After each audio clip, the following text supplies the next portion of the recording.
injury interrupted pre-season. Do you feel any different off the pace at all after your first run? I felt pretty good actually. So come off and ticked a lot off with the strength and conditioning side of things. So it was one of those ones where I was really happy with how all my stats looked from that aspect, and sort of a bit of a confidence booster going forward as well. So get more minutes this week against Fremantle, and just keep ticking boxes for round one. How was your time out there? Is it you feeling all good? Yeah, so it feels, look, it's a little bit stiff, but that just comes with time and it'll gradually get better. But yeah, look, it feels fine, to be honest.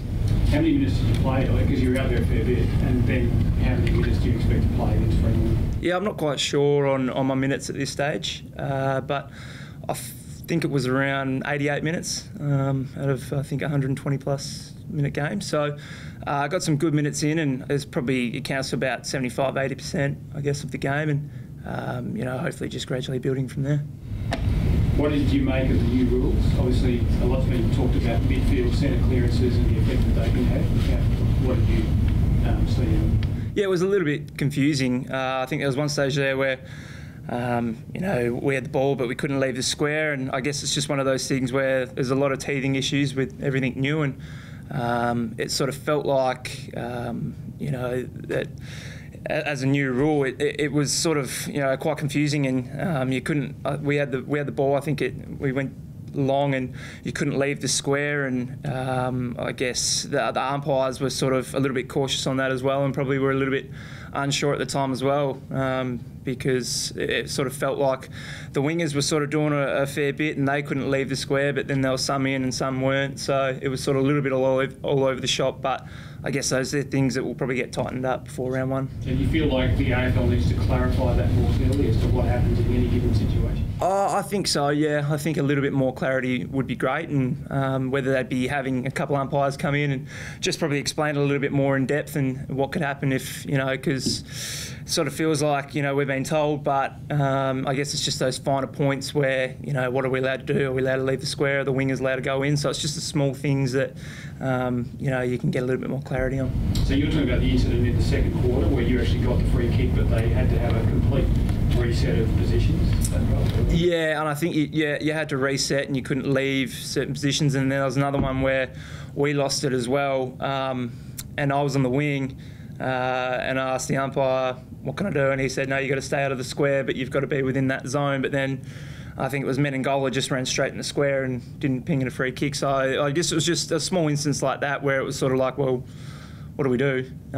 What's going on? So I guess it's just a quick sort of clarity meeting about that, and how we can sort of progress from there. Dom Sheet talked about one-on-ones created from centre clearances, and we saw that work for you guys with Jack Darling and Dom in the last quarter. Do you feel like your team sets up well for these real rules, given you've got Josh and Jack at one end, and you've got McGovern and Barris and Shannon Hearn who cope very well on one-on-ones at the other end? Yeah, look, it certainly helps, but I guess you probably feel, and I sort of felt at times they're a little bit more vulnerable in the midfield with, the 6-6-6. So there's a lot of space in between, us as mids and then their forward line or our forward line. So as much as it can be great attacking-wise, it also you feel a little bit more, vulnerable on the defensive side as well. So it's one of those things where it's a bit of a catch-22, and it's one of those things where I guess you just got to do your homework and understand your opponent and try and nullify and try not to get them an easy run into their forward line. What's the biggest thing you're taking out of that game that you're going to take into the next one against Dockers?